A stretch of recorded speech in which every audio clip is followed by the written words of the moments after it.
Bezrat Hashem, on va commencer avec l'aide de Dieu. On va partager un petit peu en attendant.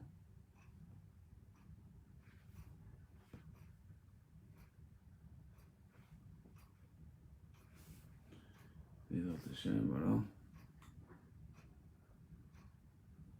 On va éviter du monde.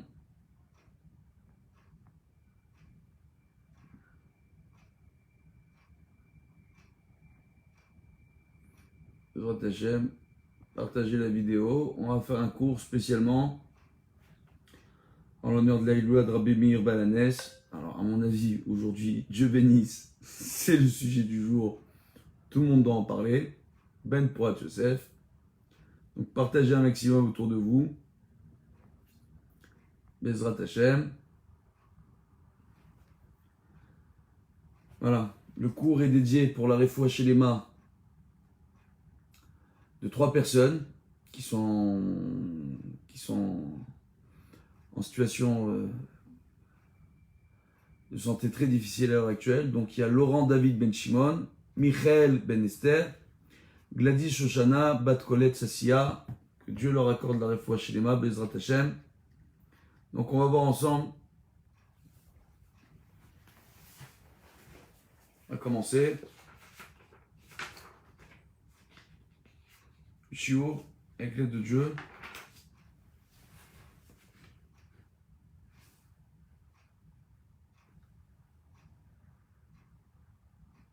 Juste, voilà, un petit instant, quelques minutes.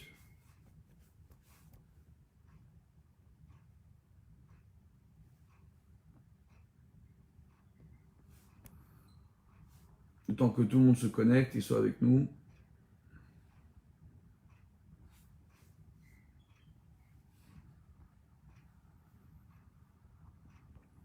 Bezrat Hashem, voilà. Partagez un maximum la vidéo. Avec l'aide de Dieu. On va voir ensemble.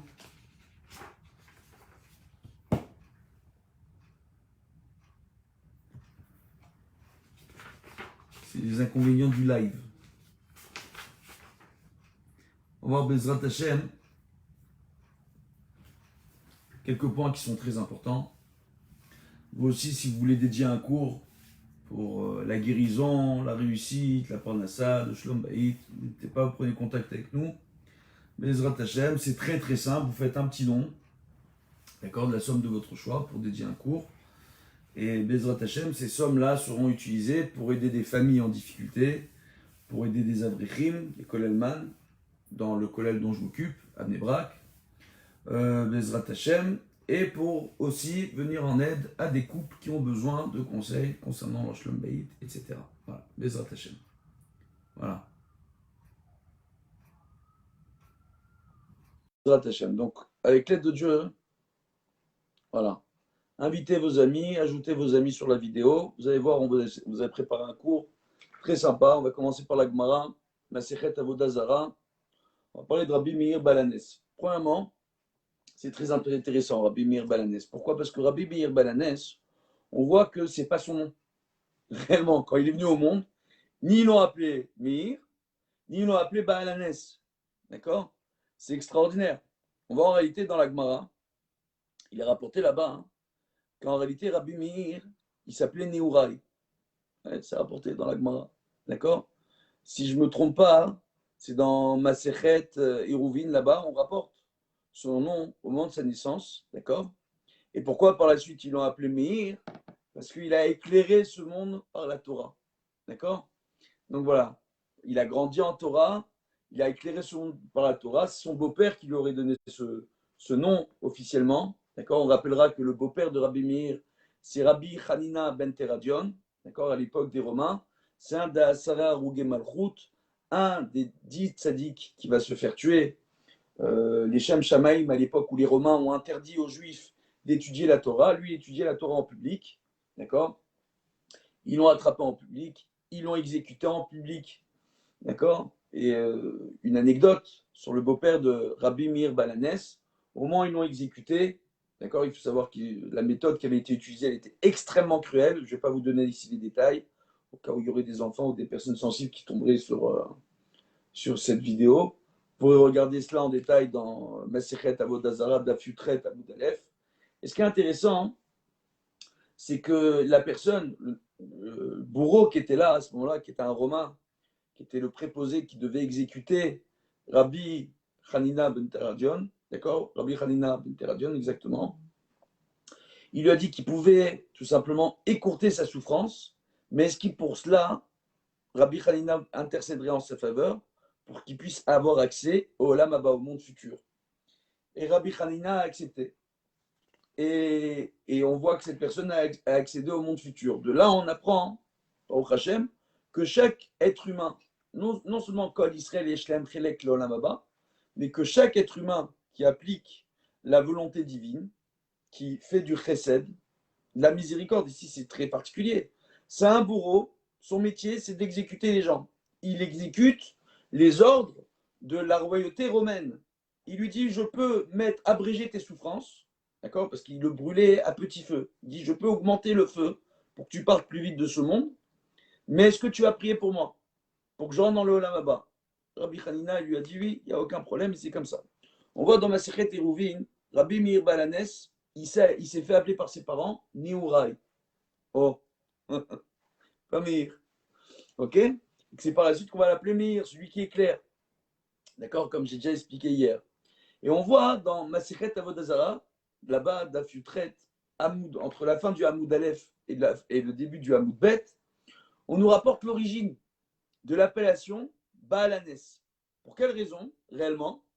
Rabbi Meir a été appelé Baalanes, celui qui détient le miracle. D'accord? Et on va rentrer en détail. On va bien vous expliquer les choses, Bezrat Hashem. Vous allez voir, c'est très joli. On voit tout simplement que Rabbi Meir, il avait épousé donc la fille de Rabbi Hanina ben Teradion, qui s'appelait Brouria. Brouria, elle a un statut très particulier. D'accord? C'est une femme qui est considérée comme étant un maître du Talmud, donc une Tanaïte. D'accord? Et on parle beaucoup de Tanaïm, on ne parle pas des Tanaïot. Donc il y a une Tanaïte à l'époque de la Mishnah, d'accord? Donc Brouria, c'est à l'époque de la 4e génération des Tanaïm, ok? Et on voit que Brouria, elle, c'est une Tanaïte, c'est un maître du Talmud. Elle était capable d'étudier et d'enseigner 300 halachot par jour, comme c'est rapporté dans le Talmud. Les plus grands de la génération lui faisaient des révérences, tiraient leur chapeau. Elle avait une chorma extraordinaire. Il faut comprendre, quand on voit qui est son père, ça c'est premièrement, d'accord? Et par la suite, on voit qui est son mari.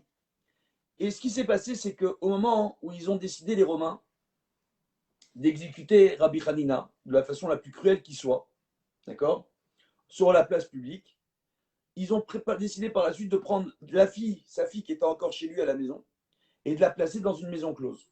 Donc pas Brouria, la sœur de Brouria. De la placer dans une maison close. Et là, Brouria, elle est partie voir son mari, Rabbi Meir, elle lui a dit, écoute, c'est pas possible de laisser ma sœur dans une maison close, d'accord, où les hommes viennent et peuvent abuser d'elle. Et là, Rabbi Meir, il lui rapporte une chose qui est extraordinaire. Comme il dit, Amralo, Zila, Bimilta, de Adva Hatay, d'accord, que c'est une honte pour elle, d'accord, pour Brouria, que sa sœur, elle soit dans un tel endroit, d'accord. Et là, Rabbi Meir, il lui répond, Shakal Tarkeva, Dinareva Azal. D'accord? Donc Rabbi Meir, il prend de l'argent, tout simplement. Il est parti sur son chemin pour la sauver, pour voir s'il peut sauver. Et Rabbi Meir, il s'est dit à lui-même en réalité, et c'est aussi ce qu'il a répondu à sa femme. Ilo itavid ba isure, itavid nisa, ilabda isura, lo itavid la nisa. Donc il lui dit, si maintenant elle a transgressé un interdit, si elle s'est donnée aux hommes, d'accord, on ne pourra pas lui faire du miracle. Mais si elle s'est gardée dans sa pureté, elle ne s'est pas donnée aux hommes, d'accord, tout simplement en faisant attention et en prétextant qu'elle était dans la mauvaise période du mois pour une femme, d'accord, elle mérite un miracle. Et là, lorsqu'il s'est rendu dans cet endroit-là, il s'est déguisé Rabbi Meir. C'est bien. Hein, se déguise Rabbi Meir, il rentre dans l'endroit, d'accord, il lui propose à la sœur de Brouria tout simplement d'aller avec lui. Elle lui répond à ce moment-là, qu'elle ne peut pas, elle est nida, elle est dans la mauvaise période du mois, d'accord, elle a ses menstrualités, elle ne peut pas se permettre d'aller avec un homme. Il lui dit, il n'y a aucun problème, je comprends, je vais attendre. Est-ce que je peux revenir une fois qu'il sera passé? Dis-moi dans combien de temps je peux revenir, dans combien de jours je peux revenir, j'ai envie d'aller avec toi. Elle lui dit, non, non, non, écoute, il y a plein d'autres femmes ici, laisse tomber, n'attends pas, va avec les autres. C'est clair que si elle a fait ça, c'est clair qu'elle se préserve de la faute, elle ne s'est pas donnée aux hommes. Donc, elle s'est préservée dans l'acte doucha, d'accord? Elle ne s'est pas fait honte, elle n'a pas fait honte au nom de son père, à sa famille, elle s'est préservée, elle mérite qu'on lui fasse un miracle. Tout de suite, il s'est présenté aux gardiens qui représentaient les autorités, les Romains. Eux, ils tenaient eux-mêmes les maisons closes. Il s'est présenté là-bas hein, aux responsables, il lui a dit voilà, je te donne cette somme d'argent, une moitié, tu la donnes pour les autorités romaines, l'autre moitié, tu la prends pour toi. Et tu me laisses prendre cette fille, la sauver d'ici. Le gardien, il lui a dit dis-moi, c'est gentil, mais moi, je vais la laisser partir. Aujourd'hui, elle est propriété, d'accord, de l'autorité romaine, cette fille. Elle travaille pour les Romains. Si moi, je la laisse partir, d'accord, et c'est un Romain lui-même, il dit moi, si je la laisse partir, ils vont me tuer. Il dit non, regarde, je vais te dire une chose, Dieu, il va te faire un miracle. Le jour où ils t'arrêteront, ils voudront te faire du mal. Tu diras, Ela de Rabbi Meir Aneni. Le Dieu de Rabbi Meir, réponds-moi. D'accord? Et à partir de ce moment-là, hein, Ela de Rabbi Meir Aneni, c'est ça qui est magnifique. Baruch Hashem. Il dit, à partir du moment où tu diras Ela de Rabbi Meir Aneni, et certains disent, d'accord, qu'en réalité, Rabbi Meir, sa kavana, c'est pas Ela de Rabbi Meir à la base, c'était Ela de Meir la Olam, le Dieu qui vient et qui éclaire le monde en réalité, d'accord, qui a permis à Rabbi d'éclairer le monde, parce que c'est pas son véritable nom, c'est Neurai. Donc dans sa kavana de dire Ela de Rabbi Meir Aneni, d'accord, c'est le Dieu de ce Rabbi là, Meir, ce Dieu là qui éclaire le monde. C'est pas Rabbi Meir, lui il éclaire rien, c'est son surnom parce qu'il est éclairé de par sa Torah. Mais lui-même, sa kavana, lui, tel que c'est rapporté dans les Mefarshim, c'est-à-dire qu'en réalité, c'est Dieu qui éclaire le monde, de par sa Torah, tout simplement. Et on voit quelque chose d'extraordinaire à ce niveau-là, c'est que le gardien lui dit, attends, t'es gentil, tu vas pas me la faire à l'envers. Moi, qui me dit, d'accord, si je viens et que je libère cette fille, que le jour où ils vont venir pour m'arrêter, quand je vais dire cette phrase, qui me dit que je vais être sauvé? Qui me dit que ça va les empêcher de venir de me tuer, de me punir? Et là, quelque chose d'extraordinaire. Rabbi Meir, il est rapporté qu'il a pris Pisat Regavim, d'accord? Donc il a pris un bout de boue. Et là-bas, il y avait des chiens sauvages, à cette époque-là, qui venaient en meute. Et quand ils étaient affamés, ils pouvaient attaquer les hommes et les dévorer. Et lui, il vient, il prend de la boue, il jette sur les chiens, Rabbi Meir. Les chiens, ils se jettent sur Rabbi Meir, ils sont devant lui, tout énervés, en train d'aboyer sur le point de l'attaquer. Et là, Rabbi Meir, il vient, il dit, et là, des Rabbi Meir, un ennemi, à 3 reprises. Il voit à ce moment-là, le gardien, il voit que les chiens s'éloignent de Rabbi Meir, ils deviennent tout gentils, et ne l'attaquent pas. Et là, il se dit, attends, il se passe quelque chose, parce que on les connaît, ces chiens-là, ces groupes de chiens. En général, il n'y a rien qui les calme. Quand ils sont affamés, il n'y a rien qui les calme. Ils auraient dû le déchiqueter vivant. Il s'est dit, ok, très bien. Il a pris l'argent, d'accord? Le geôlier a pris l'argent. Il a libéré la fille. Donc la sœur de Brouria, la fille de Rabbi Hanina ben Teradion. D'accord? Et Rabbi Meir, il est parti. Par la suite, les Romains, quand ils se sont rendus compte qu'il manquait une des filles dans cette maison close, ils ont demandé où est-ce qu'elle était passée. Ils se sont rendus compte qu'il y a eu un problème avec le gardien là-bas, avec le geôlier. Ils ont décidé de l'arrêter et de le pendre sur la place publique. Et à ce moment-là, le geôlier, il est venu, il a dit, là, des Rabbi Meir, un ennemi. À 3 reprises. Et à ce moment-là, comme lui avait dit Rabbi Meir, et à ce moment-là, les Romains n'arrivaient à lui faire aucun mal. Il lui dit, quel miracle as-tu fait? C'est quoi cette histoire? On n'arrive à rien te faire. Il leur a dit, parce qu'au moment où cette fille est venue manquante, c'est un Rav qui est venu, qui l'a racheté, qui s'appelle Rabbi Meir, d'accord? Et c'est lui qui m'a donné cette phrase à dire à 3 reprises, et il m'a garanti qu'en disant cette phrase, je serai garanti, d'accord, d'être sauvé, et c'est grâce à cela tout simplement que vous ne pouvez me faire aucun mal. Donc les Romains ont renoncé à lui faire le moindre mal, et de l'autre côté, ils se sont lancés à la recherche de Rabbi Meir. Ils se sont lancés à sa recherche. ils l'ont cherché dans les rues, d'accord? Ils l'ont cherché partout, ils ont fouillé partout pour trouver Rabbi Meir Balanès. Et Rabbi Meir, quand il a compris cela, ils l'ont même poursuivi, ils l'ont même à un moment donné trouvé, les Romains. Ils l'ont poursuivi dans les rues, il a réussi à se sauver par miracle. Il y a eu l'intervention d'Eliyahu Hanavi. Ceux qui veulent regarder ça dans le détail, je vous invite à regarder ça dans la Gemara, Daf Yutret Amoudbet. D'accord? Donc Eliyahu Hanavi est venu et est intervenu pour cacher Rabbi Meir, tout simplement. D'accord? Il a caché Rabbi Meir aux yeux des Romains. Extraordinaire. Et par rapport à cela, Rabbi Meir, il s'est dit, on ne peut pas continuer à vivre comme ça, parce qu'on peut avoir des miracles, mais les Romains, ils ne vont pas renoncer à me retrouver. Surtout qu'ils savent que j'enseigne la Torah, qu'ils interdisent l'étude de la Torah, etc. Il a décidé de partir dans la ville de Harak. D'accord? Alors certains disent, à cause du fait qu'il soit fait pourchasser dans les rues en Israël par les Romains, et d'autres qui disent à cause du Maasé de Brouria. Alors ici, il y a deux explications au Maasé de Brouria. Il y a une explication qui est donnée dans Rashi, qui n'a aucune origine dans aucune Gemara, dans aucun Midrash. D'accord? D'ailleurs, il y a un débat entre les Mefarshim, entre les commentateurs, sur ce commentaire de Rashi. On se demande même si ce n'est pas une erreur dans Rashi. Certains commentateurs, d'accord? Il y a un seul commentateur qui dit en réalité que Rashi, peut-être qu'il avait accès à des Midrashim auxquels nous, on n'a plus accès aujourd'hui. Donc peut-être qu'il a écrit ça parce qu'il y a eu un Midrash qui arrive entre ses mains, mais on ne sait même pas si ça existe, un tel Midrash. D'accord? Où là-bas, on rapporte au nom du Midrash, c'est Rashi qui rapporte ça, d'accord? Que ce serait peut-être au nom d'un Midrash. Rashi nous rapporte une histoire, où Brouria, hein, d'accord? Dans Masichet Kiddushin, il y a un débat, on dit Nashim Da'atan Kala, d'accord?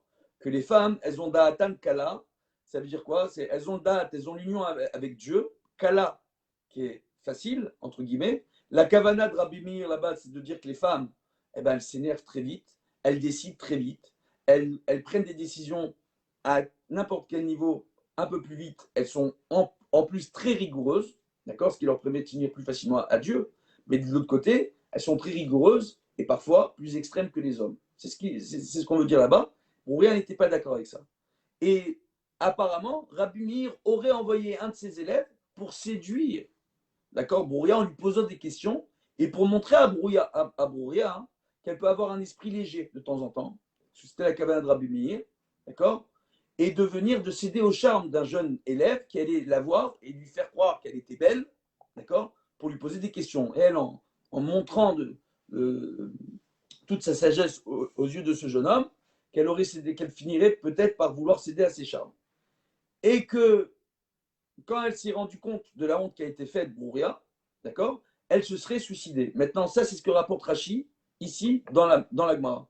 Cette histoire-là, il n'y a aucune Gemara qui la rapporte, il n'y a aucun Midrash qui la rapporte, rien. On ne retrouve ça que dans Rashi. D'accord? D'ailleurs, c'est extraordinaire. Et il y a plusieurs questions à l'Archid qui se posent là-dessus. Comment c'est possible que Rabbi Meir Balanès, un Tana, il dit Lifne Ever, Lotiten Mirchol, devant un aveugle, on n'a pas le droit de mettre une embûche, donc on n'a pas le droit d'envoyer un jeune homme aller séduire une femme mariée ou aller poser des questions à une femme mariée dans le but de la séduire. On n'a pas le droit de faire une chose pareille. C'est Assur al Pialacha. Comment Rabbi Meir aurait pu faire une chose pareille? Bref, vous l'aurez compris, il y a énormément de problèmes halachiques qui se posent qui expliquent que cette histoire est impossible. À la finale, la conclusion, c'est que c'est sans doute un des élèves de Rashi, après le départ de Rashi, il y a eu des commentaires de Rashi dans les livres de Rashi, d'accord, ce qu'on appelait à l'époque le Kuntres, d'accord, donc la petite brochure, tout simplement parce que Rashi, ce n'était pas sur le côté dans la Gemara comme on le trouve aujourd'hui.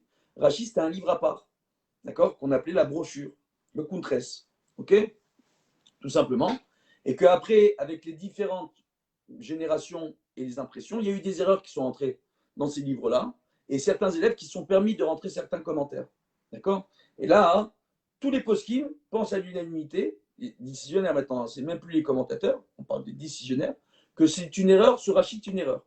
D'accord? Et d'ailleurs, le Ben Yoyada le rapporte, et c'est ainsi que l'Agmara l'explique et que le Rav des Mefarshim l'explique. Maaseh Brouria, c'est quoi en réalité? Il ne s'est pas sauvé du fait de s'être poursuivi par Rabbi Meir dans les rues par les Romains, mais il s'est sauvé parce que sa femme Brouria lui a demandé d'aller sauver sa sœur. C'est ça le Maaseh Brouria. C'est Brouria qui est venu et qui a dit à Rabbi Meir, va sauver ma sœur. C'est le Maaseh Brouria. D'accord? C'est comme ça qu'on le voit. Ok? Tout simplement. Et d'ailleurs, on le voit dans la Gemara, quand il est rapporté que Rabbi Meir est parti s'installer dans la ville de Harak en Babylonie, d'accord? Il est rapporté là-bas dans la Gemara qu'il est parti s'installer là-bas avec sa femme Brouria. Donc, si réellement c'était par honte de ce qui s'était passé avec Brouria, entre guillemets, l'élève de Rabbi Meir, ce qui est fantasque comme histoire, il faut bien arriver à comprendre, d'accord? Mais Brouria, elle s'est suicidée dans cette histoire-là à la fin. Comment il va habiter avec elle dans la Gemara après, en Babylonie? Elle est partie habiter en Babylonie avec son mari. On le voit dans la Gemara. Donc on comprend là que cette histoire-là qu'on rapporte au nom de Brouria et comment elle aurait terminé ses jours est fausse. D'accord? Et elle ne se repose que sur un Rashi, qui apparemment serait une erreur. D'accord? Alors il y a un seul commentateur qui veut expliquer que Rashi avait accès à des midrashim auxquels peut-être nous on n'avait pas accès, mais tous les autres commentateurs déjà de l'époque et les poskim déjà de l'époque, d'accord, à leur époque, quand ils ont vu ce commentaire, sont sortis contre ce commentaire de Rashi. D'accord? Pour expliquer que c'était sans doute une erreur. Et ça arrive, les erreurs, c'est humain. Ça arrive. Même quand on est des grands rabbanim, même quand on est des tzadikim, ça peut arriver. Mais attends, qu'est-ce qu'on voit? Baruch Hashem, quand on dit grands rabbanim et des grands tzadikim, comme Rashi, bien sûr. C'est de ça dont je parle. D'accord? Donc, maintenant, par rapport à ça, on voit, justement, chose qui est extraordinaire, et on va continuer. Donc, on voit Rabbi Meir, Baalanes. Pourquoi Baalanes? À cause de ce miracle, ou grâce à ce miracle, du geôlier, de la sœur de Brouria, d'accord, qui a été enfermée dans une maison de prostitution, sur décision des Romains, pour faire honte, d'accord, à un des grands maîtres, qui est le beau-père de Rabbi Meir, Rabbi Hanina ben Teradion, d'accord, qui continuait à étudier et enseigner la Torah en public. Il faut arriver à comprendre. Maintenant, à une époque où les Romains avaient décidé d'interdire l'étude de la Torah. Et on voit une chose ici qui est extraordinaire. C'est que non seulement on voit qu'il y a ce miracle qui a eu lieu, parce qu'ils n'ont pas réussi par la suite, les Romains, quand ils ont arrêté le geôlier qui a libéré la sœur, ils n'ont pas réussi à lui faire le moindre mal, donc c'est un grand miracle, d'accord? Mais on voit aussi un autre point qui est très important. Il est rapporté, tout simplement, que quand Dieu s'est dévoilé à Moshe Rabbeinu, il s'est dévoilé au nom des Havot, au nom de Abraham, Yitzhak et Yaakov. Et là, on nous enseigne que Dieu n'associe jamais son nom aux hommes qui sont encore vivants.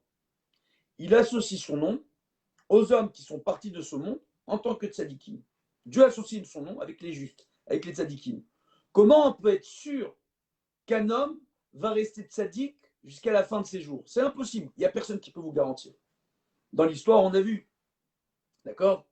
On a vu, même à l'époque des grands maîtres dans le Talmud, on a vu des grands maîtres qui ont tout abandonné au niveau de la pratique, de la Torah, des mitzvot. On a vu, durant la période du Homer, d'accord, malheureusement, qui était à l'époque une période de fête, à l'époque de Rabbi Akiva, avec la mort des 24 000 élèves, ça va devenir, pendant les 32 premiers jours du Homer, une période de deuil, qui est la plus stricte, à cause de la mort des élèves de Rabbi Akiva durant ces 32 jours. Il faut arriver à comprendre. D'accord? Maintenant, on voit que c'est une période de deuil. D'accord? Mais à la base, c'était une période de fête. Et pourquoi c'est une période de deuil? À cause de la mort des élèves de Rabbi Akiva. Mais il faut arriver à comprendre en réalité que on voit bien que les élèves de Rabbi Akiva, qui étaient tous des tzadikim, des talmidei chachamim normalement, ils n'ont pas eu su avoir de kavod les uns pour les autres. On dit qu'un des problèmes, s'ils se parlaient mal, ils ne se donnaient pas le kavod qu'il fallait à leur niveau à eux. Ils se parlaient très bien par rapport à nous, comment on se parle aujourd'hui. Mais à leur niveau à eux, Akadosh Baruch Hu n'acceptait pas. Et il y a des problèmes de lachon hara entre eux. Tout ça a fait qu'ils sont partis. Donc on ne peut pas garantir qu'un homme toute sa vie va rester tzaddik. D'accord? Il y a l'histoire avec le maître de Rabbi Meir, Rabbi Elisha bar Abouya, d'accord, qu'on appelle Acher. Rabbi Meir lui-même, quand il prenait la défense par la suite de Acher, on l'appelait Acherim. Quand on parle de Acherim et qui nomme les enseignements de Acher, c'est Rabbi Meir Balanès. C'est Rabbi Meir Balanès, qu'on dit aujourd'hui Rabbi Meir Balanès, à son époque, il faut bien arriver à comprendre, il était extrêmement critiqué, remis en question, parce qu'il avait gardé un rapport avec son maître Rabbi Meir. Et c'était dû à quoi? C'est rapporté dans la Gemara que Rabbi Meir, il avait un voisin qui était un grand rachat, d'accord, un très grand mécréant, et qui causait beaucoup de dommages et beaucoup de malheurs à Rabbi Meir et à tout le voisinage. Et qu'est-ce qui s'est passé à ce niveau-là? Une chose qu'il faut arriver à comprendre, Rabbi Meir, il a commencé à prier, il a dit comment ce rachat il peut exister. Il a commencé à prier Rabbi Meir pour demander à Dieu de retirer de ce monde ce rachat. Sa femme Brouria, elle lui dit, c'est pas il n'est pas écrit Loïtamou Chotim, et là Loïtamou, non, non, Itamu, c'est pas écrit Itamu Chotim, Itamu Chataim. Elle lui dit, c'est écrit dans les versets, c'est pas écrit que mourront ceux qui fauteront, qu'on mettra fin à ceux qui fauteront. Il est écrit qu'on mettra fin aux fautes elles-mêmes. Chataim, les fautes, pas chotim, pas ceux qui fautent. Comment tu pries pour que Dieu retire de ce monde cette personne qui faute? Prie pour qu'il fasse teshuva. Et là, Brouria, elle lui a enseigné qu'il fallait tout le temps rester ouvert d'esprit, même à l'égard de ceux qui fautent, pour les rapprocher. Et Rabbi Meir, à partir de ce moment-là, il a commencé à mettre en place des takanot, des psakim, à demander à ce qu'on rapproche les gens qui étaient les plus loin. Rabbi Meir. D'accord? Et de ce fait, il a prié pour cette personne-là qui a fini par faire teshuva. Extraordinaire. Par le mérite de Brouria. Comment on peut oser mal parler de Brouria, penser qu'elle a pu faire des. Au nom de ce qui est écrit dans un seul Rashi, et nulle part ailleurs dans la Gemara. Donc maintenant, c'est ça qui est extraordinaire. C'est ce que j'essaye de vous dire. C'est que Rabbi Meir, il a compris. Donc il est resté en rapport avec son maître. D'accord? Pour essayer de lui faire teshuva. Il a rapporté que Rabbi Meir, il a fait faire teshuva à son maître dans la tombe. Comment il a su? Jusqu'au dernier jour, il n'a pas lâché pour qu'il fasse teshuva. Il voyait que quand son maître avait arrêté de faire Shabbat, un jour, il marchait les deux ensemble. Il dit, fais attention, Rabbi Meir, toi tu fais Shabbat, on va bientôt sortir de la limite de la ville, du troum de la ville. C'est pas bien de sortir trop loin d'une ville, de trop s'éloigner pour pas trop se fatiguer quand on reviendra dans la ville et de sortir du troum de la ville. Il faut faire attention à ça aussi durant Shabbat. Donc il a dit, tu vas sortir du troum de la ville. Il a dit, si tu me rappelles une halakha, c'est que tu peux encore les respecter, ces halakhot. Il n'a pas arrêté, Rabbi Meir, d'espérer que son maître fasse teshuva. Le jour de la mort de son maître, Rabbi Meir, il a continué à prier. Il a vu que dans la tombe, il y a de la fumée qui est sortie une fois qu'on l'a mis en terre, son maître, Rabbi Yeshua bar Abouya, tout simplement. D'accord? Parce que son âme est sortie du Guéhinom pour monter au Gan Eden. Il a fait teshuva dans la mort. Et là, de là, on apprend une chose extraordinaire. Et c'est là que vous allez comprendre la grandeur de Rabbi Meir Balanes. Quand Akadosh Baruch Hu, il s'est présenté à Moshe Rabbeinu, il a dit, je suis le Dieu d'Avraham, Yitzhak et Yaakov. Des pères, les Avot, qui n'étaient plus de ce monde. Pourquoi on nous dit? Dieu associe son nom au Tzadikim, pas aux mécréants, pas aux Rishaïm. Donc de ce fait, il associe son nom à ceux qui sont déjà partis de ce monde en tant que Tzadikim. Parce que comme je viens de vous l'expliquer, de vous le démontrer, rien ne peut vous garantir qu'un homme sera Tzadik toute sa vie. À n'importe quel moment, un homme il peut venir flancher, comme le maître de Rabbi Meir. Il faut savoir que le maître de Rabbi Meir, c'était un très grand maître. Il a flanché. Pour quelle raison? Parce qu'il a rapporté que le soir de son Brit Yitzhak, il y a eu deux très grands Tanaïm qui sont venus, qui ont eu un débat. Dans la halakha, il y a comment vous expliquer? Des rouleaux de feu qui sont descendus du ciel. Un Moudèche, d'accord? Et des Ananim. C'est-à-dire, il y a eu une présence divine qui est venue. Et des Hamoudéesh. Et le feu qui est descendu du ciel sur ces deux Tanaïm, une grande lumière qui est descendue là quand ils discutaient d'Halakha. Et là, le père de Avouya, le père de Rabbi Elisha, il a dit, moi je veux aussi que mon fils devienne un grand maître. Il était très riche, Avouya. Et il a fait, en vérité, il a fait étudier son fils pour qu'il devienne un grand maître. Il a fait par orgueil. Et de ce fait, son fils, malheureusement, comme le père, il faisait tout par orgueil, il ne cessait de s'enorgueillir. Il faut faire très attention. Quand on a des enfants qui réussissent, quand on a des enfants qui ont des diplômes, quand on a des enfants qui sont tzadikim, etc., de faire très attention, de dire, Baruch Hashem, Chasdei Hashem, nos enfants, ils ont fait leur travail, mais de rester humble à ce niveau-là, de faire attention à cela. Pourquoi? Parce que Abouya, lui, il voulait que son fils soit le plus grand des grands. Ben, il est devenu tellement grand des grands, quand c'est devenu le plus grand, ben, malheureusement, il a flanché. D'accord? Et comment il a flanché? Il étudiait la philosophie grecque, d'accord? Il chantait les chants romains, il s'intéressait à la culture païenne, entre guillemets, et à la finale, il a fini par abandonner l'application de Torah Mitzvot à son époque à lui.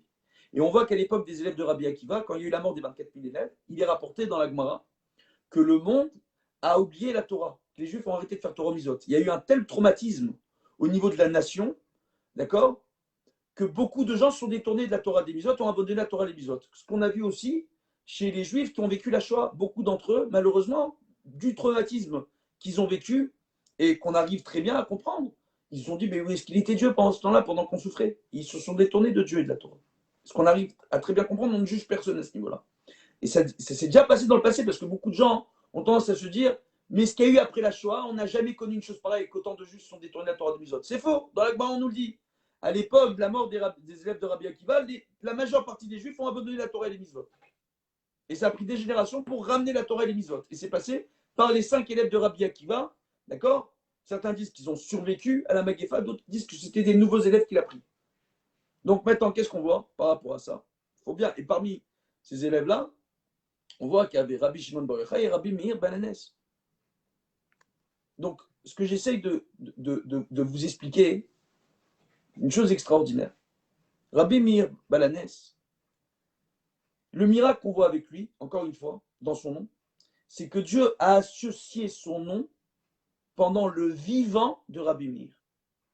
Pas une fois que Rabbi Meir il est parti. Avraham, Yitzhak et Yaakov, Moshe se présente à Dieu, il se présente à Moshe en disant je suis le Dieu de tes pères, Avraham, Yitzhak et Yaakov. Avraham, Yitzhak et Yaakov, ils sont partis de tzadikim de son nom. Mais Dieu, il a fait des miracles à un geôlier, il a fait des miracles à énormément de personnes, du vivant de Rabbi Meir, parce que quand cette histoire s'est su, tout le monde a commencé à dire il a des Rabbi Meir, un ennemi au sein du clan d'Israël. Tout le monde.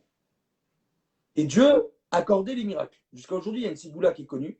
Quand on perd un objet, on met 3 pièces dans la tzedaka, on allume une bougie, d'accord? Et on dit 3 fois il a des Rabbi Meir Haneni pour demander à Dieu de nous aider à retrouver les objets qu'on a perdus. Et ça marche la majeure partie du temps. Mais les gens, déjà, ces sigoulottes-là, ils ont commencé à les faire du vivant de Rabbi Meir.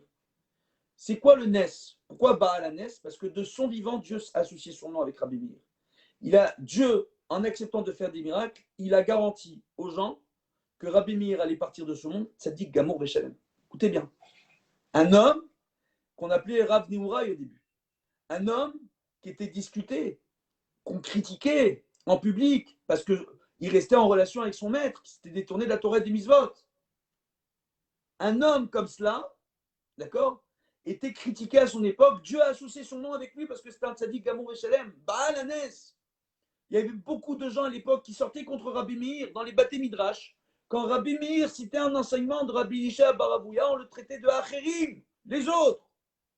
On ne nommait même pas son nom. Dans la Gemara, il appelle Acherim. Il était critiqué, on lui faisait honte. Il rentrait dans un endroit, on disait ah, mais toi, tu as étudié avec le rachat. Mais toi, tu as un rachat, tu as étudié avec le rachat. C'était le comportement que certaines personnes avaient à l'égard de Rabbi Meir. Et on voit Rabbi Meir, il ne s'est pas laissé démonter. On a beau le critiquer, il est entre les mains de Dieu, il sait qu'il fait le Hémet. Il sait qu'il fait le bien. Il sait qu'il est sur le chemin de la Torah et des mitzvot. Très souvent, on voit des gens qui se permettent de critiquer les rabbanim, de critiquer les talmidei chachamim, qui se permettent de parler contre les grands de la génération. Alors allez-nous. Et on voit les rabbanim, ils continuent à faire leur bout de chemin. Et c'est ce qu'a fait Rabbi Meir. On apprend ça de Rabbi Meir, de ne jamais lâcher, même quand on est critiqué. Parce que des fois, on peut être critiqué par des gens qui sont malheureusement loin du chemin de la Torah, loin du chemin des mitzvot. Et on voit par rapport à cela, ou qu'on pas de bonnes midot. Et on voit par rapport à cela, une chose qui est extraordinaire. Rabbi Meir, lui, il ne s'est pas laissé détourner. Et là, il y a eu ce miracle. Baal Hanès, parce que de son vivant à lui, Dieu est venu, il a dit, moi, du vivant de Rabbi Meir, je fais des miracles en son nom. Au nom de Rabbi Meir, pour le mérite de Rabbi Meir. Pourquoi? Parce que la cavale de Rabbi Meir, ce n'est pas de dire Rabbi, et là, des Rabbi Meir. C'est des rabbis, du Rabbi, Meir. Et là, Meir. C'est Dieu qui vient et qui éclaire ce monde. Et c'était ça, Zakavana Rabbi Meir. Et c'est pour ça qu'il a accepté de se faire rappeler Rabbi Meir, le Rav, qui vient et qui permet à la parole de Dieu de se diffuser dans ce monde et d'éclairer ce monde. Il pensait que c'était Dieu qui parlait à travers lui. Et c'est vrai. Il pensait ça à travers lui, à travers ses enseignements, etc. Et c'est ça la grandeur de Rabbi Meir Balanes.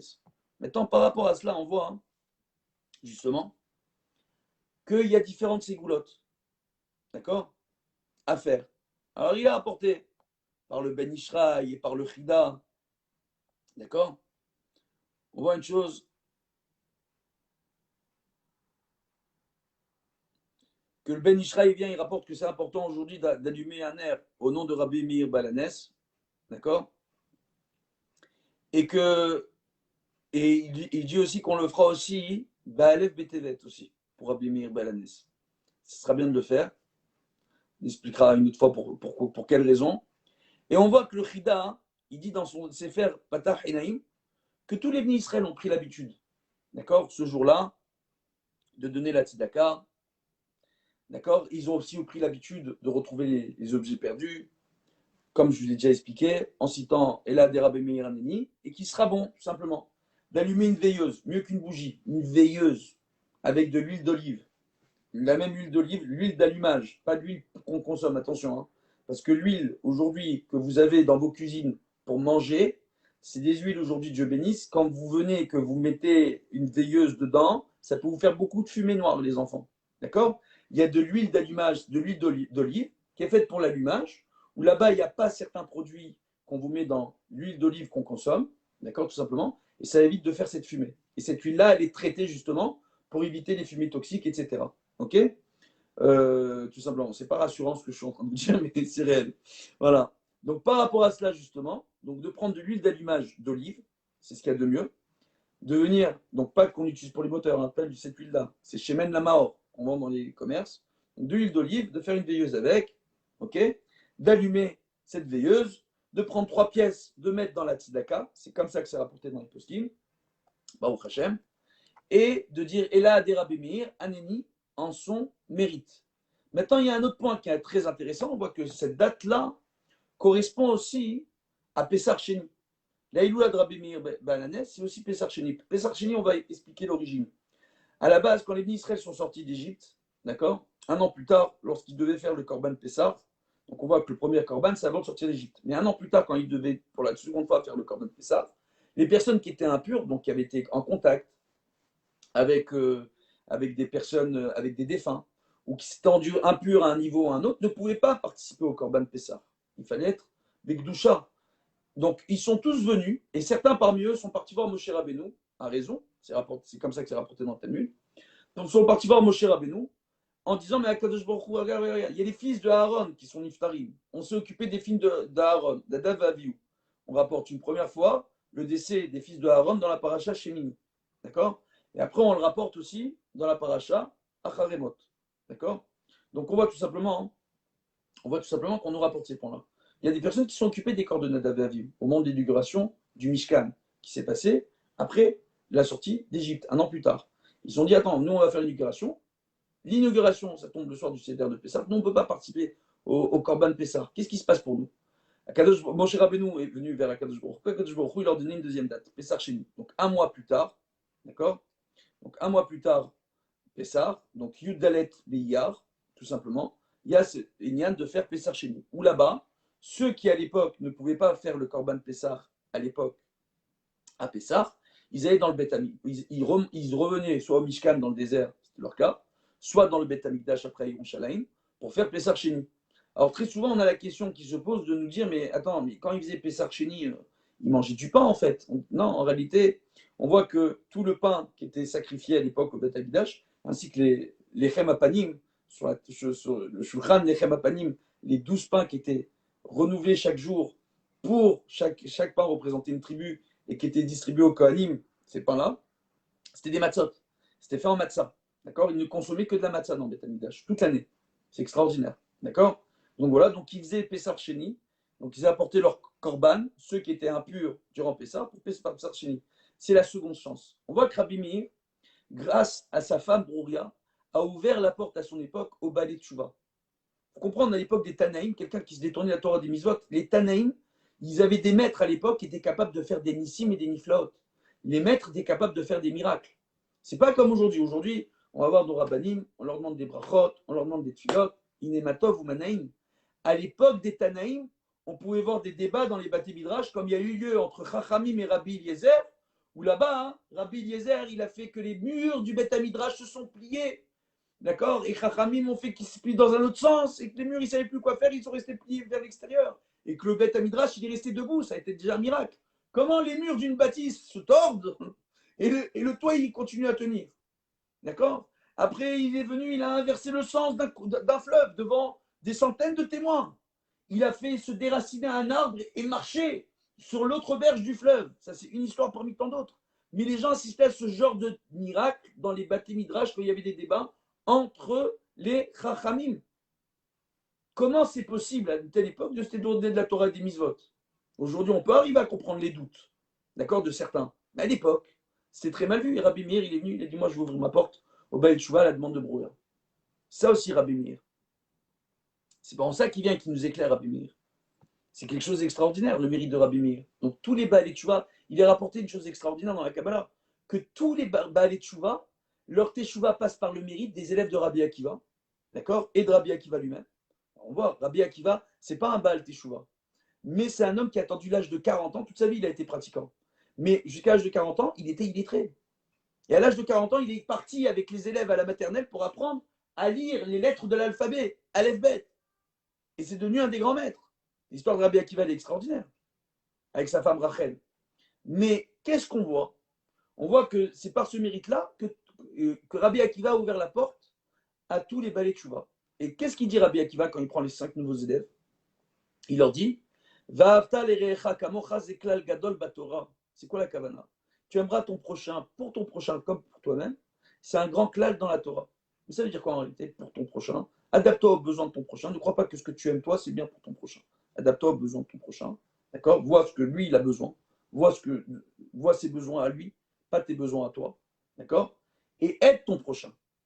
Aide ton prochain. Aime-le et aide-le.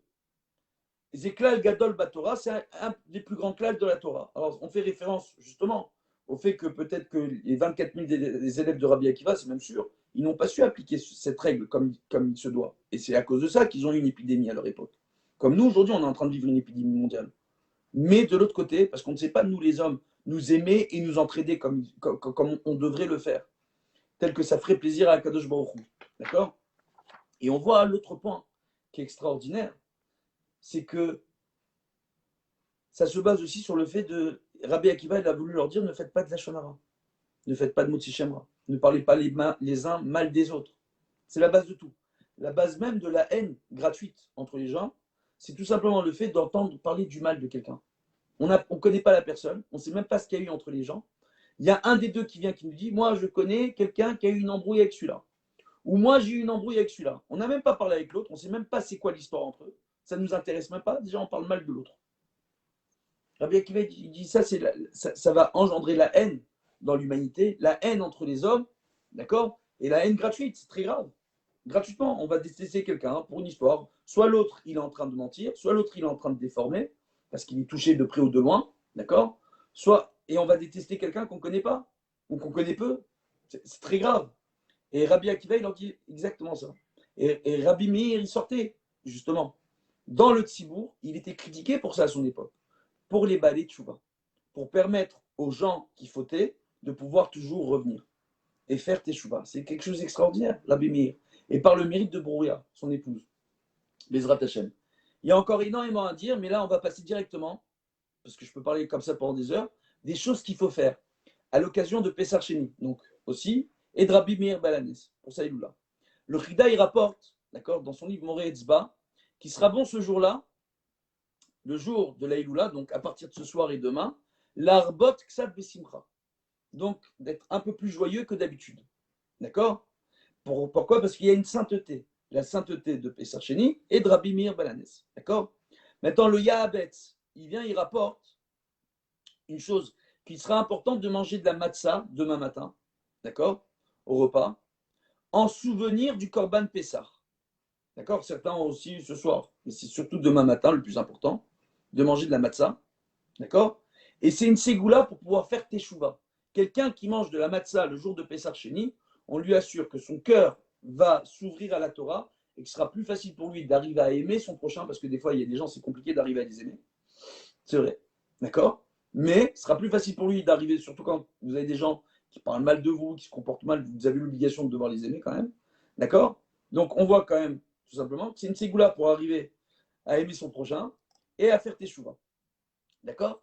Alors, selon certains avis, il sera bon de manger la matzah durant une seudat motzi. On rappellera que durant l'année, il y a un débat entre les poskim de savoir est-ce que la matzah c'est mésonote ou est-ce que la matzah c'est motzi. On rappellera qu'au niveau de la racha, comme c'est rapporté dans le Shulchan Aruch, une pâte qui est mekarkeret, d'accord? Donc, une pâte, du pain qui est mekarker, ça devient comme du cracker, comme des cracottes, qui fait des miettes, en réalité, c'est ça la kavana, d'accord? On fait mésonote dessus. Donc, normalement, la matzah, on pourrait dire qu'on fait mésonote. Ça n'a aucun rapport, ni avec l'huile, ni avec le sucre, ni avec rien. Ça tombe en miettes, normalement, tu fais mésonote. À Pessah, on fait motzi parce que c'est le seul pain qu'on a sous la main. Mais là, est-ce qu'on fait mésonote ou est-ce qu'on fait motzi? C'est un débat. D'accord? Donc certains poskim disent qu'on fait mésonote, d'autres disent non, c'est un statut de pain. À l'époque du Beth Amikdash, ils mangeaient que cela dans le Beth Amikdash, ils faisaient motzi parce que c'était le seul pain autorisé dans le Beth Amikdash, les matzot. C'est pas bien aujourd'hui de venir et de faire mésonote. D'accord? C'est un débat entre les poskim sur les matzot, raison pour laquelle il sera bon de faire une Seudat Motzit, donc de manger du pain, et pendant la Seudat Motzit, de manger la matzah, Bezrat Hashem. Voilà.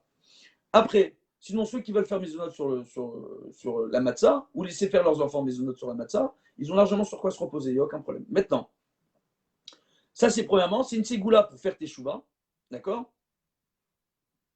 Bezrat Hashem. Et de se débarrasser de toute son impureté au niveau de sa neshama. De la même façon que Pessar Sheni, ça a été fait pour ceux qui étaient tmémet, ceux qui avaient été en contact avec des défunts dans le désert à la fin de la première année, quand ils ont inauguré le Mishkan, c'était ceux qui étaient rentrés en contact avec les défunts, ceux qui sont par exemple occupés des corps des fils de Aaron à Cohen, Nadav et Avihu, étaient impurs. Donc c'est eux principalement qui ont fait cette demande. Donc, et de cette façon-là, comme Pessar Sheni était là pour aider les gens de laisser le temps de se débarrasser de cette impureté, le fait de manger de la matzah ce jour-là, ça aide à se débarrasser de toute l'impureté, d'accord, de tous les mauvais mochim, de toutes les mauvaises ondes qu'on a au niveau de la neshama.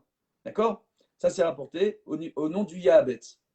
D'accord? Après, dans le Zohar Kadosh, il est rapporté aussi, sur Pessar Sheni, d'accord, qu'à partir de Pessar Sheni et jusqu'à une semaine complète, donc 7 jours à partir de cette Pessar Sheni jusqu'à la fin du 7e jour après Pessar Sheni, les portes du ciel sont ouvertes dans le ciel. Raison pour laquelle Rabbi Meir Balanes, qui a fait beaucoup de bien pour les Baal Tshuva et le clan d'Israël, est parti à ce moment-là de ce monde. D'accord? Et les portes du ciel sont ouvertes et c'est Et Ratson Gdola Bashamaim. C'est un très grand moment de volonté dans le ciel pour recevoir toute notre filote. Donc à partir de ce soir, pendant 7 jours, si vous avez des prières et des filotes à faire, c'est le moment, les enfants, Bezrat Hashem. C'est très très très important. Il est rapporté que toutes les personnes qui sont parties de ce monde et qui ont leur askara entre Pessar Sheni et dans les 7 jours après Pessar Sheni, ces personnes-là, au niveau de leur neshama, c'était des balais chesed ou des gens qui étaient ouverts d'esprit vis-à-vis de leur prochain, qui avaient l'amour de leur prochain. Donc toutes ces personnes-là, pour qui on va faire les askarot durant cette période-là, donc jeudi soir, vendredi, etc., dont Rabbi Meir Balanes et d'autres grands maîtres aussi, durant cette période-là, et d'autres personnes parmi le clan Israël, d'accord, des grands-parents, des amis, etc., ils ont un mérite dans le ciel, tous ces gens-là, Baruch Hashem, et il est rapporté tout simplement que durant ces 7 jours-là, ils vont tous intercéder en notre faveur dans le ciel pour ouvrir, pour que toutes nos prières soient acceptées. Donc demandez, et si vous avez des personnes défuntes durant cette période-là, demandez que par le mérite de ces personnes-là, plus particulièrement durant cette période-là, que vos prières soient reçues dans le ciel. C'est très très important. Bezrat Hashem. Et toutes ces prières-là seront reçues dans le ciel. Bezrat Hashem. Donc, l'autre point qu'il y a, alors c'est intéressant, pourquoi? Parce que des fois, il y a un autre point qui vient comme ça à l'esprit, c'est que des fois, nous, il y a certaines de nos fautes, surtout de la shonara, quand on fait beaucoup de la shonara, nos prières après, elles passent plus dans le ciel. Quand je il n'accepte pas. Dis quoi? Tu critiques mon peuple toutes les journées. Tu critiques ton prochain, tu critiques l'humanité toutes les journées. Et après, tu crois que je vais vouloir t'écouter, moi? Donc, tout simplement, on voit que par le mérite de Pessar Sheni, justement, que comme c'est la chance de pouvoir se débarrasser de toute l'impureté qu'on a au niveau de la Neshama, d'accord, des mauvaises énergies, entre guillemets, et ben on voit tout simplement que toutes nos prières seront reçues. Et durant les 7 jours aussi. Baruch Hashem. C'est très intéressant parce qu'habituellement, nos fautes vont nous empêcher de laisser passer certaines de nos prières, mais là, toutes nos fautes ne vont pas nous empêcher de laisser toutes nos prières passer. Baruch Hashem. L'autre point qu'il y a, Bezrat Hashem, c'est rapporté dans le Shla HaKadosh. D'accord? Shnei Luchot Abrit. On voit là-bas que le jour de Pessar Sheni, d'accord, il sera important de lire la paracha dans la Torah, d'accord, de Pessar Sheni, la paracha en rapport avec Pessar Sheni, d'accord, et sera considéré comme avoir fait le sacrifice de Pessar ce jour-là, d'accord. Donc lire les parachutes en rapport avec le sacrifice de Pessar et Pessar Sheni ce jour-là, d'accord, c'est une très grande ségoula, ce qu'apporte le Shnei Luchot Abrit. On voit aussi qu'il y a une autre ségoula qui est très très importante, Bezrat Hashem, et qui fonctionne très très bien. C'est que ce jour-là, Baruch Hashem,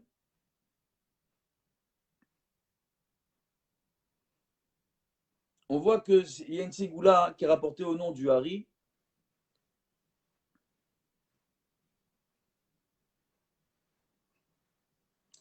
Il devra tout simplement ce jour-là, et qui veut que sa teshuva soit réellement reçue dans le ciel et qu'il puisse plus facilement avancer sur le chemin de la Torah et des mitzvot et de se débarrasser de ces mauvais traits de caractère et toutes ces choses-là. D'accord? Il va tout simplement, Bezrat Hashem, il va prendre de la pâte qu'il va mettre dans son four, d'accord? Donc former des chalotes ce jour-là, pour les mettre dans son four, d'accord? Et de préparer les chalotes le jour de Pessah Sheni, l'Irvot Shabbat Kodesh. Ça, c'est premièrement, d'accord? Et une fois que ça a cuit, tout simplement, on voit tout simplement qu'avec les chalotes, il va prendre tout simplement un bout de tissu, d'accord? Qu'il va laisser pendant 7 jours, tout simplement, dans le four où il aura fait cuire les chalotes. Alors, c'est compliqué là. C'est une ségoula. Mais à l'époque, ils avaient des fours en pierre, etc. Bezrat Hashem. Et après, il pourra le sortir. Et là-dessus, c'est rapporté tout simplement, c'est assez extraordinaire, qu'on pourra même le faire à ce niveau-là. Donc, au lieu de mettre le tissu dans le four, vous venez, vous formez vos chalotes. Vos chalotes, après, vous les mettez dans le four. Ces chalotes-là, vous les enveloppez dans ce tissu-là, d'accord, quand vous le sortez du four. Ok. Après, ce tissu, vous le laissez avec l'odeur des chalotes pendant 7 jours, parce que vous ne pouvez pas laisser ça dans votre four, ni le mettre dans votre four aujourd'hui. C'est dangereux. D'accord. À l'époque, ils posaient par-dessus le four en argile, etc. D'accord. Donc, tout simplement, vous prenez, et avec ça, au bout de 7 jours, vous prenez ce bout de tissu-là, et sur le bout de tissu en question, vous venez, vous notez le nom d'une personne que vous souhaitez voir faire teshuva. D'accord. C'est une ségoula aussi, Bezrat Hashem, et c'est au nom du Harizal. D'accord. Et on devra dire de la même façon, d'accord, que Akadosh Baruch Hu, il a laissé brûler, tout simplement, dans ce four, la pâte pour monter et faire les chalotes, et améliorer cette pâte, que si on la laisse trop monter, elle va finir par tourner la pâte, tout simplement. De la même façon que Akadosh Baruch Hu fasse en sorte, Bezrat Hashem, que le cœur de la personne pour laquelle on veut prier, qu'on veut voir faire teshuva, puisse se radoucir et ait envie de faire la Torah et les mitzvot. Donc c'est aussi une ségoula, d'accord, qui est rapportée ce jour-là au nom du Harizal. Donc c'est assez intéressant, Bezrat Hashem. Après, il y en a d'autres qui ont d'autres coutumes, qui vont prendre des parties des encens du pror, d'accord. On prend du pror ce jour-là. Et quand on prépare les chalotes le jour de Pessah Sheni, dans le four, on met quelques pierres comme ça qu'on utilise pour le pror. Zecher les pitoum aktoret, d'accord. Donc on prend tout simplement ces quelques pierres-là, donc, qui sont faites Zecher pitoum aktoret. On met dans le four, d'accord. C'est aussi rapporté au nom du Harizal. Et ces pierres-là qu'on met dans le four, tout simplement, après les mettre de côté pendant 7 jours, et à la fin, avec ces pierres-là, venir et les prendre dans la main et prier pour la personne qu'on veut faire teshuva. Et c'est pour nous-mêmes, prendre les pierres dans la main et faire teshuva. Et ça donne une petite odeur sympathique aussi à vos chalotes. Voilà, tout simplement. Donc c'est aussi une ségoula qui est rapportée. Donc on voit, hein, Bezrat Hashem, Ishtabar Shemolad, voilà, Baruch Hashem, les différentes ségoulottes. Donc ce soir, vous n'oublierez pas, vous allumez une veilleuse, d'accord, à 3 reprises, et là, des Rabbi Meir Aneni, d'accord, mettre 3 pièces dans la tzedaka pour les Ilou Nishmat de Rabbi Meir Balanes, ok, manger demain matin de la matzah pendant une Seudat Motzi, c'est l'idéal, donc faire une petite Seuda, etc. Bezrat Hashem, prends le temps de raconter un peu tous les miracles et un peu tout ce qu'on vous a raconté ici autour de Rabbi Meir Balanes, Bezrat Hashem, aux membres de votre famille, avec l'aide de Dieu. Voilà, préparez les chalotes. Ça tombe bien, c'est jeudi. Donc préparez les chalotes, donc jeudi, vendredi. C'est jeudi soir et vendredi. Donc ça tombe bien. Donc préparez la chalote. Donc là, quand vous allez préparer les chalotes, avoir cette kavana de faire des prières, et quand vous ferez Afrashat Chala, de faire des prières pour tous ceux, pour toutes les personnes que vous voulez voir faire teshuva et s'améliorer. C'est important. D'accord. Si vous avez du pror sous la main, de mettre dans votre four, ou de prendre du tissu et de prendre les chalotes et d'envelopper dans ce tissu-là, de garder ce tissu pendant 7 jours, au bout de 7 jours, de noter le nom de la personne que vous voulez faire teshuva, d'accord, et de dire à Dieu, de la même façon, Dieu, que tu laisses la pâte monter dans le four, d'accord, pour s'élever vers toi, fais que le cœur de cette personne s'allège et qu'elle puisse s'élever vers toi et ta Torah et tes mitzvot. Amen, Keni Ratson, par le mérite de Rabbi Meir Balanes et de jour de Pessah Sheni. Et ces goûts-là importantes, lire les parachutes en rapport avec les korbanot de Pessah, en particulier Korban Pessah Sheni, Bezrat Hashem. C'est très très important de le lire, Bezrat Hashem. Ok, vous serez considéré comme ayant fait ce korban dans le Beth Amikdash, Bezrat Hashem. Maintenant, l'autre Enyan qu'il y a, c'est que même si demain vous faites une Seudat Motzi durant laquelle vous mangez la matzah, c'est aussi considéré comme ayant fait le korban. C'est bien pendant cette Seuda d'étudier. Donc pourquoi pas ne pas étudier, d'accord, la paracha sur Pessar Sheni pendant votre Seuda. Comme ça, de tous les côtés, le korban il est fait. Bezrat Hashem. Voilà. À travers l'étude de la Torah et à travers une belle Seuda, Bezrat Hashem. Demain matin pour le petit déjeuner, on rappellera demain, c'est vendredi. Il ne faut pas trop manger avant le kidouche, etc. Bezrat Hashem. Donc vendredi matin. Voilà, de bonnes nouvelles pour l'ensemble du clan d'Israël. Shabbat Shalom. Voilà, qu'on ait de bonnes nouvelles pour tout le monde. La Refoua Shelema pour tous nos malades. On rappellera, le cours a été dédié pour la Refoua Shelema de 3 personnes qui sont entre la vie et la mort. D'accord, que Dieu leur donne la Refoua Shelema. Laurent David Ben Simon, Michael Ben Esther, Gladys Shoshana Bat Colette Sassia. Voilà, que Dieu leur donne la Refoua Shelema. Vous aussi, si vous voulez dédier des shiurim pour la Refoua Shelema d'un proche ou de l'ensemble des malades, Bezrat Hashem, pour faire plaisir à Kadosh Baruch Hu, pour venir en aide à votre prochain ou autre, vous pouvez venir faire un petit don de la somme de votre choix, Bezrat Hashem, d'accord. Et on dédiera un chiour pour la Refoua et les Ilou Nishmat, ok, Bezrat Hashem, de vos proches, et ainsi de suite. Voilà, que Dieu vous bénisse. Et voilà, et que par le mérite de Rabbi Meir Baalanes et de tous les Tanaïm, de tous les Tzadikim, et de l'ensemble du clan Israël et de l'ensemble des justes à travers les nations, Bezrat Hashem, que Dieu vienne et nous délivre de cette épreuve et que ce Pessar Sheni vienne et soit le début de la fin de la Maguifa. Amen, Kenny Ratson. De bonnes nouvelles à tous. Kol Tuv.